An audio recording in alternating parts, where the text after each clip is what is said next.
नमस्कार, live India में आपका स्वागत है। हमारे सम्राट प्रधानमंत्री नरेंद्र मोदी ने बिहार के मधुबनी में अमृत भारत एक्सप्रेस और नमो भारत रैपिड रेल को हरी झंडी दिखाई। इस दौरान सीएम नीतीश कुमार समेत तमाम बड़े नेता मंच पर मौजूद थे।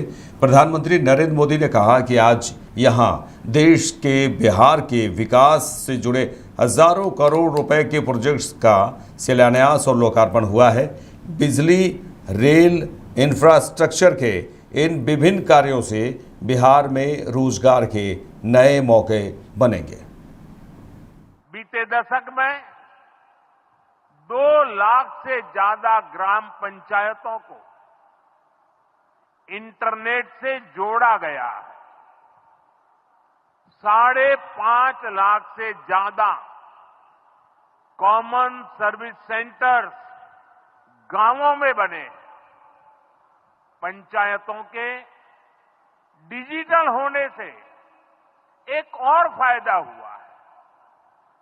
जीवन मृत्यु प्रमाण पत्र, भूमि धारण प्रमाण पत्र, ऐसे कई दस्तावेज आसानी से प्राप्त कर सकते हैं। क्यों?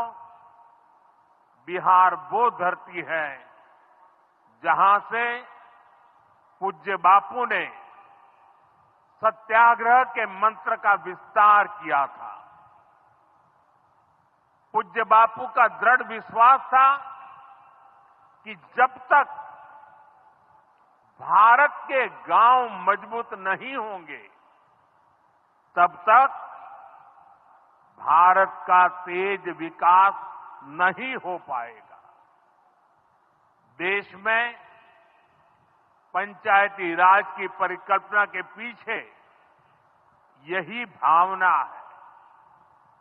बीते दशक में पंचायतों को सशक्त करने के लिए एक के बाद एक कदम उठाए गए। टेक्नोलॉजी के माध्यम से भी पंचायतों को मजबूत किया गया। बीते दशक में प्रधानमंत्री नरेंद्र मोदी ने कहा कि 22 अप्रैल को जम्मू कश्मीर के पहलगाम में जिस बेरहमी से आतंकवादियों ने निर्दोष नागरिकों की हत्या की, माफ कीजिएगा, उससे पूरा देश दुखी है। पूरा देश इस दुख की घड़ी में पीड़ित परिवारों के साथ खड़ा है। सर, उन्होंने कहा कि सरकार भी यह सुनिश्चित करने का हर संभव प्रयास कर रही है कि वर्तमान में उपचाराधीन परिवार के सदस्य जल्द से जल्द ठीक हो जाए। वहीं उन्होंने कहा कि मैं बहुत स्पष्ट शब्दों में कहना चाहता हूं कि इन आतंकियों को और इस हमले की साजिश करने वालों को उनकी कल्पना से भी बड़ी सजा मिलेगी। 140 करोड़ भारतीयों की इच्छा शक्ति अब आतंक के आकाओं की कमर तोड़कर रहेगी। 22 अप्रैल को जम्मू कश्मीर के पहलगाम में आतंकियों ने मासूम देशवासियों को जिस बेरहमी से मारा है, उससे पूरा देश व्यथित है। कोटि कोटि देशवासी दुखी हैं। सभी पीड़ित परिवारों के इस दुख में पूरा देश उनके साथ खड़ा है। जिन परिवारजनों का अभी इलाज चल रहा है, वे जल्द स्वस्थ हो, इसके लिए भी सरकार हर प्रयास कर रही है। साथियों, इस आतंकी हमले में किसी ने अपना बेटा खोया, किसी ने अपना भाई खोया, किसी ने अपना जीवन साथी खोया है। उनमें से कोई बांग्ला बोलता था, कोई कन्नड़ा बोलता था, कोई मराठी था, कोई ओडिया था, कोई गुजराती था, कोई यहां बिहार का लाल था। आज उन सभी की मृत्यु पर करगिल से कन्याकुमारी तक हमारा दुख एक जैसा है, हमारा आक्रोश एक जैसा है। ये हमला सिर्फ निहत्थे पर्यटकों पर नहीं हुआ है, देश के दुश्मनों ने भारत की आत्मा पर हमला करने का दुस्साहस किया है। मैं बहुत स्पष्ट शब्दों में कहना चाहता हूं, जिन्होंने ये हमला किया है, उन आतंकियों को और इस हमले की साजिश रचने वालों को उनकी कल्पना से भी बड़ी सजा मिलेगी, सजा मिलकर के रहेगी।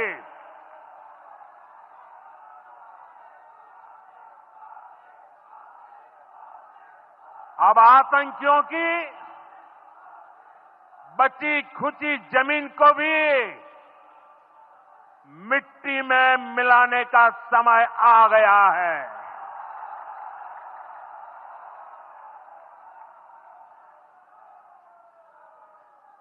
एक सौ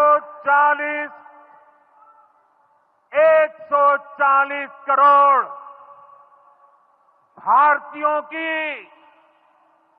इच्छा शक्ति अब आतंकी आकाओं की कमर तोड़ कर रहेगी। ठीक है, आगे बढ़ेंगे। केंद्रीय मंत्री मनोहर लाल खट्टर पहलगाम आतंकी हमले में शहीद हुए भारतीय नौसेना के लेफ्टिनेंट विनय नरवाल को अंतिम श्रद्धांजलि देने उनके आवास पर पहुंचे। केंद्रीय मंत्री मनोहर लाल खट्टर ने कहा, यह असहनीय दुख की बात है कि पहलगाम आतंकी हमले में लेफ्टिनेंट विनय नरवाल शहीद हो गए। आपको बताते हैं, आतंकवादियों ने जिस तरह का जघन्य कृत्य किया है उसकी मैं कड़ी निंदा करता हूं। उन्होंने कहा 25 और लोग मारे गए हैं, जिनमें से एक नागरिक नेपाल के हैं। नेपाल के प्रधानमंत्री और प्रधानमंत्री नरेंद्र मोदी ने बात की है। यह घटना हम सभी के लिए चिंता का विषय है। विदेश मंत्रालय ने जिस तरह के कदम उठाए हैं वह बहुत सख्त कदम है। मित्रों, बहुत ही ये दुख, असहनीय दुख की बात है कि हमारा एक बहुत नौजवान होनहार देश का सैनिक लेफ्टिनेंट विनय नरवाल आतंकवादियों का शिकार हो गया, शहीद हो गया। उनके परिवार के लोगों को मिलने का लिए मैं आज आया हूं। स्वाभाविक है, हम सबको इतना कष्ट है, दुख है, मन में पीड़ा है, परिवार के लोगों को होना स्वाभाविक है। परिवार ने बहुत ही एक प्रकार से बड़े अरमान होते हैं कि बेटे को पाल पोस करके और एक अच्छे मुकाम पर उसको पहुंचाया है। देश की सेवा के लिए लंबे समय तक उसने सेवा करनी थी, लेकिन जिस प्रकार की घिनौनी हरकत हुई है, आतंकवादियों ने की है, इसकी मैं निंदा करता हूं, घोर निंदा करता हूं। और साथ ही और जो 25 लोग उनके साथ मारे गए हैं, एक नागरिक नेपाल के भी हैं।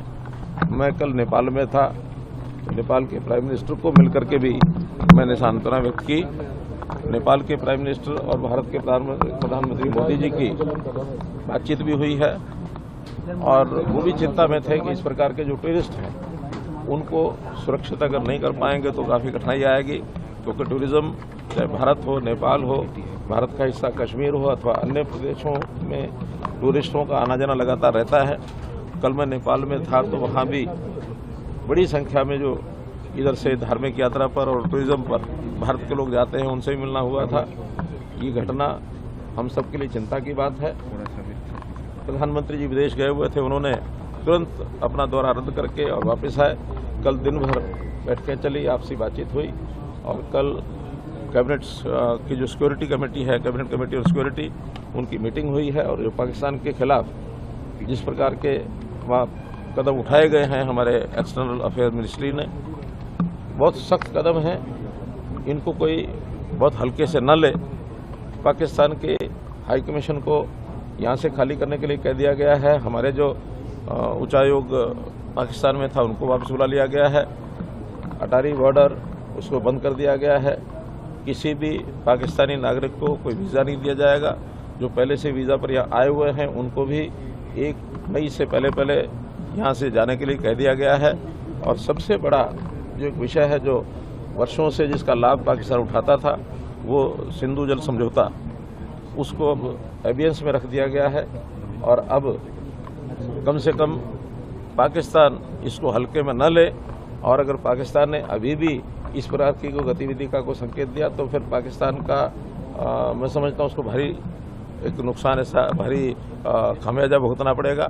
आज दुनिया के देश इस मामले में आतंकवाद के खिलाफ हमारे साथ खड़े हैं और किसी प्रकार की कार्रवाई आतंकवाद को दबाने के लिए, इन घटनाओं का बदला लेने के लिए भारतवर्ष को जो करना होगा जरूर करेंगे। प्रधानमंत्री जी, हमारे रक्षा मंत्री, हमारे विदेश मंत्री सब इस पर बहुत बारीकी से नज़र रखे हुए हैं। और आज all party meeting Rajnath Singh ji की अध्यक्षता में वो भी हो रही है। सभी पार्टीज के लोगों ने इस घटना को कंडेम किया है और मैं समझता हूँ देश एक है, मजबूत है। सारे देश में इसका जो रोष है वो प्रकट हो रहा है। एक विषय और जो नई बात ध्यान में आई है कि अभी तक आतंकवाद के खिलाफ कश्मीर के लोग नहीं दिखाई देते थे, लेकिन पहली बार ये भी है कि कश्मीर के लोग आतंकवाद के खिलाफ आज बोले हैं। यानी कल उनके बाजार भी बंद थे। आगे से आतंकवाद को कश्मीर के लोग भी सहन नहीं करेंगे। कश्मीर पुनः शांति के रास्ते पर, जैसे काफ़ी समय से 370 हटने के बाद आया है, उस रास्ते पर ही बढ़ेगा। और ऐसी गतिविधियों को हम हर कीमत पर रोकने का प्रयत्न करेंगे।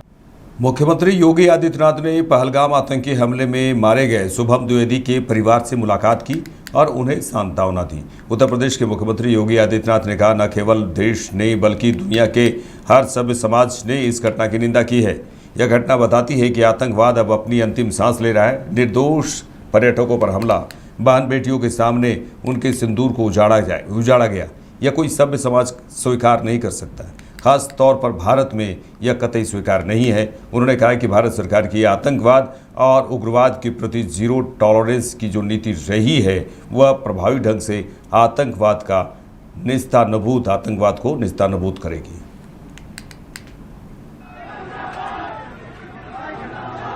मित्रों, 22 अप्रैल को पहलगाम कश्मीर के अंदर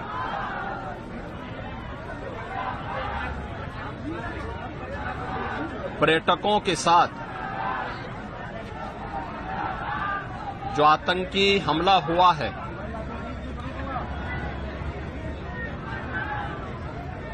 कानपुर का एक परिवार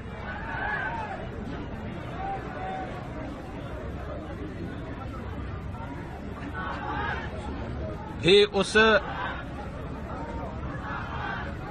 आतंकी हमला का शिकार यहां का एक नौजवान हुआ।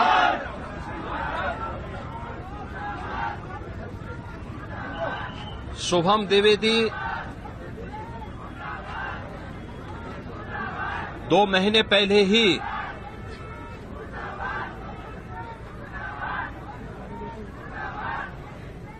जिसकी शादी संपन्न हुई थी,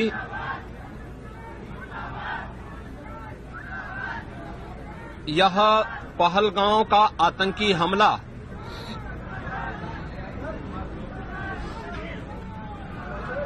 यह एक क्रूर, बीभत्स,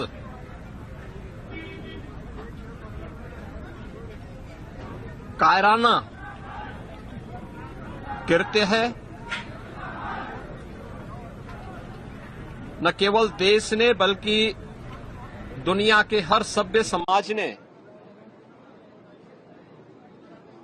इस घटना की निंदा की है।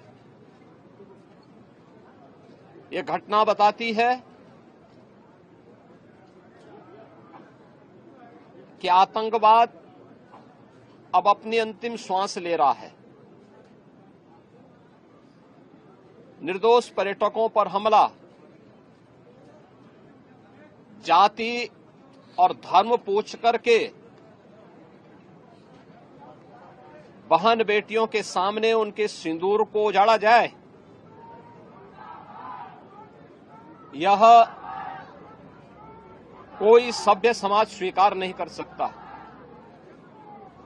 और खास तौर पर भारत के अंदर यह कतई स्वीकार्य नहीं है।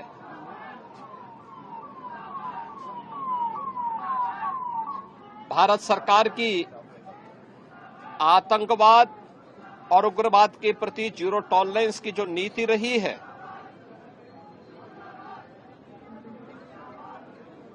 वह प्रभावी ढंग से आतंकवाद का नेस्तनाबूद करेगी। और आपने देखा होगा कल इसकी शुरुआत इसके ताबूत पर अंतिम कील ठोकने की शुरुआत हो चुकी है। आदरणीय प्रधानमंत्री जी की अध्यक्षता में सीसीएस की बैठक में जो निर्णय लिए गए हैं, आदरणीय गृह मंत्री जी ने स्वयं उन क्षेत्रों का दौरा किया और आगे की रणनीति के साथ ही आतंकवाद और उग्रवाद के खात्मे की एक नई पहल के लिए अब पूरा भारत आगे बढ़ा है। आतंकवाद और उग्रवाद के प्रति जो जीरो टॉलरेंस की नीति है, पूरे भारत को इस दुखद घड़ी में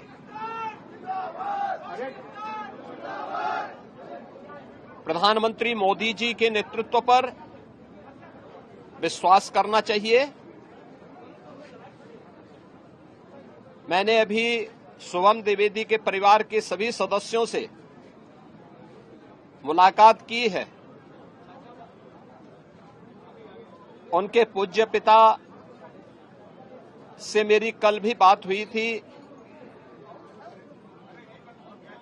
और रात्रि में ही उनकी बॉडी यहां पर आई है। पार्थिव शरीर अंतिम संस्कार की प्रक्रिया के लिए अब आगे प्रस्थान कर रहा है। परिवार दुखित है। सोहम द्विवेदी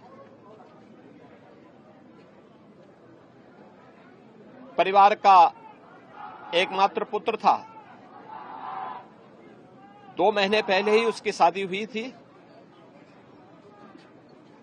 परिवार दुखित है।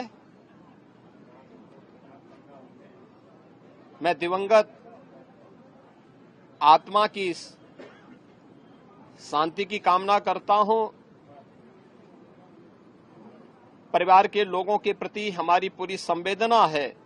दुख की इस घड़ी में पूरा देश इस अमानवीय और बर्बर कृत्य की निंदा करता है।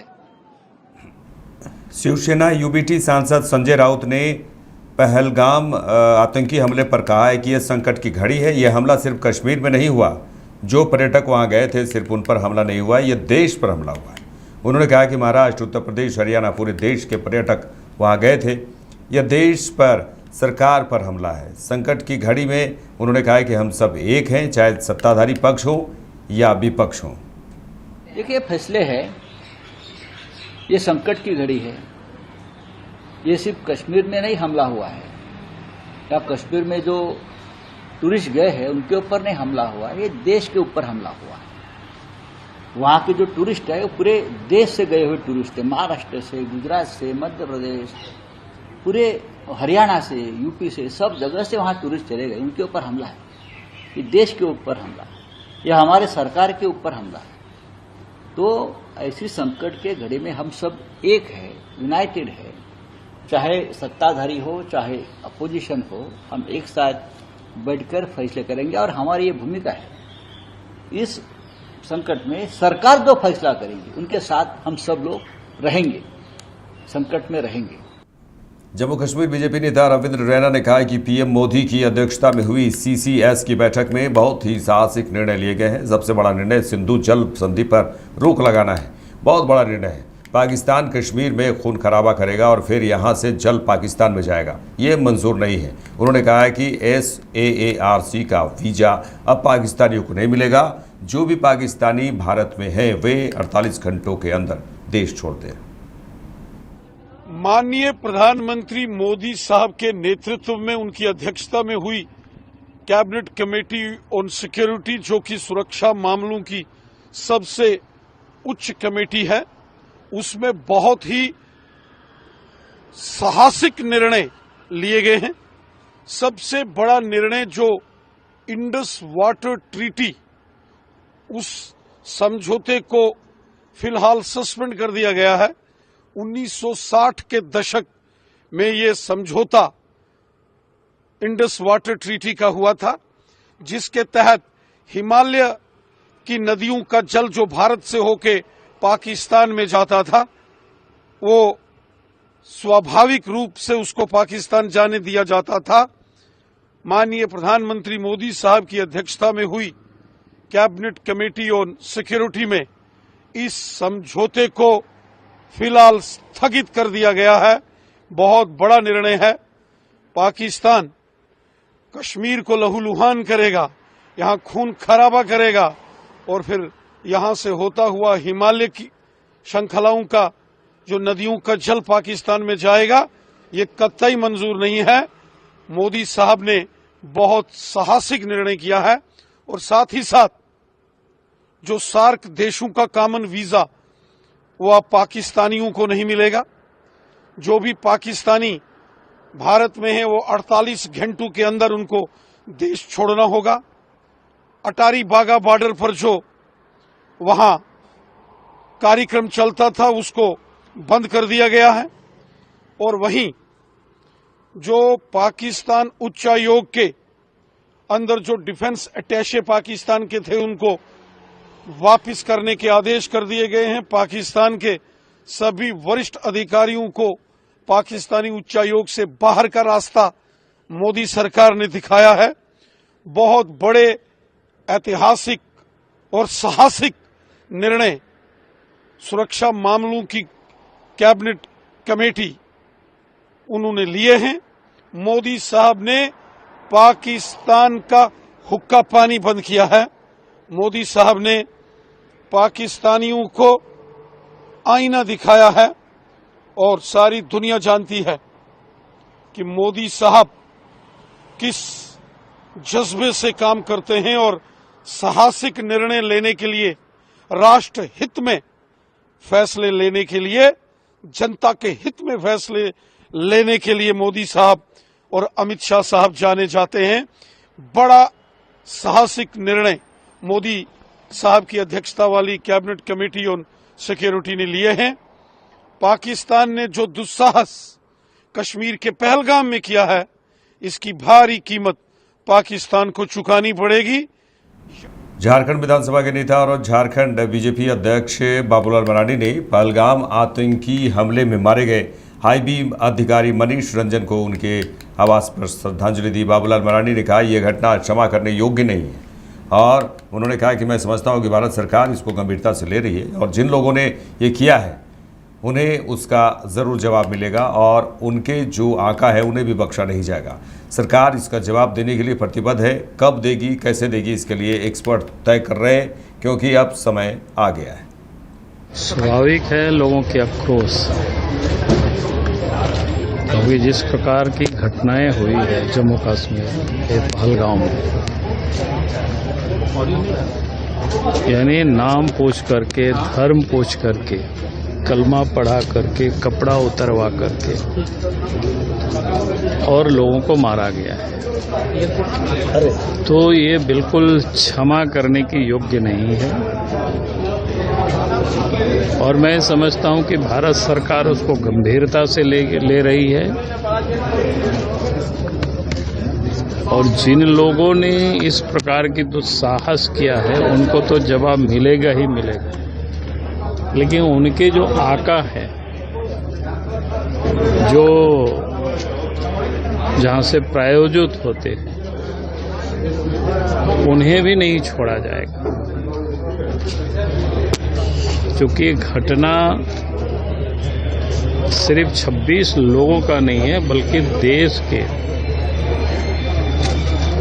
140 करोड़ हिंदुस्तानियों पर ये लोगों ने गोलियां चलाई है, मारा है, और इसका मकबूल जवाब देने के लिए केंद्र सरकार प्रतिबद्ध है।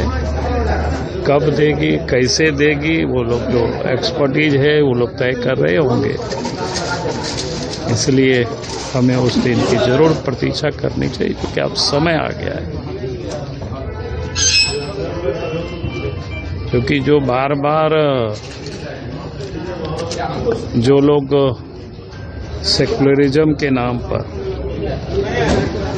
इस प्रकार की जो एलिमेंट्स है उसको लोग प्रोत्साहित करते हैं, उसको बचाते हैं, उनको भी हमें चिन्हित करना होगा। झारखंड की धरती में भी ऐसे लोग हैं। कल एक की तो गिरफ्तारी हुई,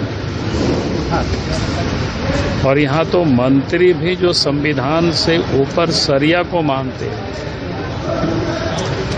उसका ही नतीजा है। और इसीलिए हम कहेंगे कि इस प्रकार के जो लोग हैं, वैसे लोगों के ऊपर तो देशद्रोह का मामला दर्ज होना चाहिए और उनको जेल के शिकंजों में ऐसे लोगों को बंद करना चाहिए और कार्रवाई होनी चाहिए। मेरे साथ इस बुलेटिन में इतना ही। देश दुनिया के तमाम खबरों के लिए देखते रहिए लाइव इंडिया। नमस्कार।